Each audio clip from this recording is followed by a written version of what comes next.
Dorothy Parker was the queen of the 1920s speakeasy. She was a founding member of the Algonquin Round Table, a group of writers famous for their vicious circle of wit.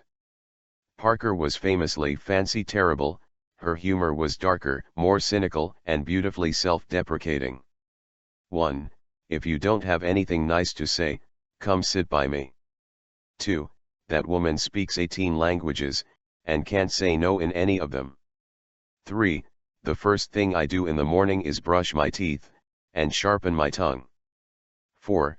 I hate almost all rich people, but I think I'd be darling at it. 5.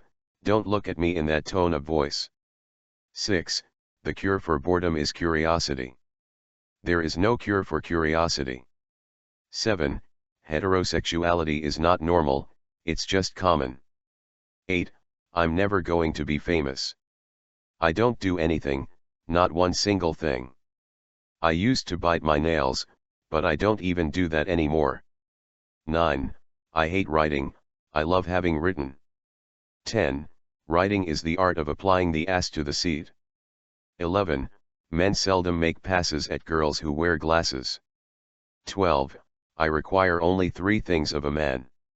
He must be handsome, ruthless, and stupid. 13. Scratch a lover, and find a foe. 14. It serves me right for putting all my eggs in one bastard. 15.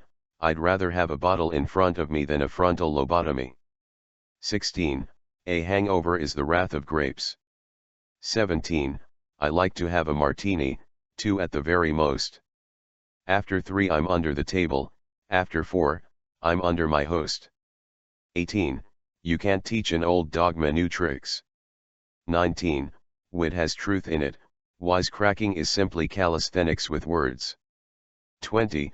When Dorothy Parker was challenged to use the word horticulture in a sentence during a party game, she immediately replied, "You can lead a horticulture, but you can't make her think." 21. When reviewing The House at Pooh Corner by A. A. Milne, she grew so tired of the whimsical, cutesy language, that she famously ended her review with, "It is that word, hummy, my darlings, that marks the first place in The House at Pooh Corner," at which constant reader flowed up. 22. She was once asked what her favorite motto was, and she replied, "Everything's going to be a disaster." 23. When a man once tried to let her pass through a door first, saying, "Age before beauty," Parker stepped through without missing a beat and replied, "And pearls before swine." 24.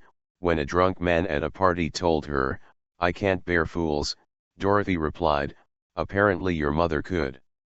25. I'm not a writer with a drink problem, I'm a drinker with a writing problem. 26. Take me or leave me, or, as is the usual order of things, both. 27. Her own epitaph. She was so obsessed with the final word, that she spent years suggesting what should be written on her gravestone. Her favorites included, "Wherever she went, including here, it was against her better judgment. Excuse my dust." This is the one that was actually used for her memorial. Dorothy Parker, 1893 to 1967, was an American poet, writer, and critic, who became the definitive voice of New York wit during the 1920s. She was essentially the sharpest tongue of the jazz age. Here is the lowdown on who she was. The Vicious Circle. She was a founding member of the Algonquin Round Table, a group of writers and critics who met daily for lunch at the Algonquin Hotel. They were so famous for their brutal, competitive wordplay that they were nicknamed the Vicious Circle. Parker was often the only woman at the table, more than holding her own against the biggest literary egos of the day. A career of firsts. The New Yorker, she was one of the very first writers for the magazine when it launched in 1925.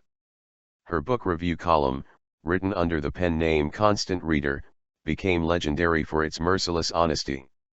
Vanity Fair, she started as a caption writer for Vogue, once describing a nightgown by saying, "Brevity is the soul of lingerie," before becoming the theater critic for Vanity Fair.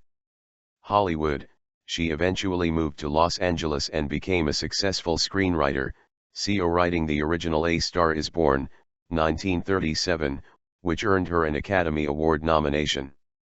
Her signature style. Parker's writing was famous for the rug pull finish. She would write a poem that sounded sweet or romantic, only to end it with a line of devastating cynicism or dark humor. She famously joked about her own perfectionism, saying, "I can't write 5 words, but change 7.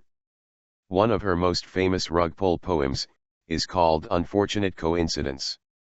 It's short, sharp, and perfectly captures her cynical take on romance. Unfortunate coincidence. By the time you swear you're his. Shivering and sighing. And he vows his passion is infinite, undying. Lady, make a note of this. One of you is lying." Parker was also famous for a poem called Resume. It's incredibly dark, but it's the ultimate example of her gallows humor. In it, she lists various ways to leave the world and concludes with a shrug. Resume. Razors pain you. Rivers are damp. Acid stain you. And drugs cause cramp. Guns aren't lawful. Nooses give. Gas smells awful. You might as well live. Authors lived in absolute terror of her reviews. If Dorothy Parker liked your book, you were a genius. If she didn't, you were a punchline for the next decade. She once summarized her own critical style perfectly. "I don't care what is written about me, so long as it isn't true." As for being ladylike in the office, during her time at Vanity Fair, the management grew tired of her and 2 other writers, Robert Benchley and Robert Sherwood, constantly making noise and being unprofessional. They sent her a memo instructing her to behave with more decorum and to stop using the office for social gatherings. In response, Dorothy didn't write a formal apology. Instead, she went out and bought a large, professional-looking sign that she hung on her office door. It simply said, "Gentlemen." It was her way of ensuring that anyone who walked in knew exactly what kind of refined company they were keeping. She was born in 1893 to Jacob Henry Rothschild and Eliza Annie Marston. Despite the famous name, she often took the opportunity to remind people that she was not related to the wealthy Rothschild banking family. She married her first husband, Edwin Pond Parker II, a stockbroker, in 1917. They divorced in 1928, though she famously kept his last name because she liked the way it sounded. Alan Campbell, her second husband, was an actor and screenwriter 11 years her junior. Their relationship was famously tempestuous. They married in 1934, divorced in 1947, and then remarried in 1950, remaining together until his death in 1963. Other romances: she had well-documented affairs with several other men, including reporter Charles MacArthur and publisher Seward Collins. She was also a staunch ally at a time when homosexuality was highly stigmatized, which earned her a place in LGBTQ history. In fact, she is one of the 2 women, often cited as the namesake for the phrase, "friend of Dorothy," a mid-20th century code for gay men, due to the many gay friends who frequented her famous parties. She remained a fierce advocate for civil rights, eventually leaving her entire literary estate to Dr. Martin Luther King Jr. and the NAACP. She had never even met him. She just believed so strongly in the civil rights movement that she wanted her wit to fund his dream. Here are a few more moments that show her grit. The Hollywood grind. When she moved to Hollywood to write movies, she hated the fakeness of it. While other writers were trying to suck up to the big studio bosses, Dorothy was busy organizing the Screenwriters Guild, to fight for writers' rights. She was a total rebel. The legendary door story. Parker famously hated the social obligations of being a famous wit. When a persistent visitor kept knocking on her door while she was trying to nurse a hangover, she finally yelled through the wood, "What fresh hell is this?" That phrase became so iconic it is still used today by anyone facing a minor inconvenience.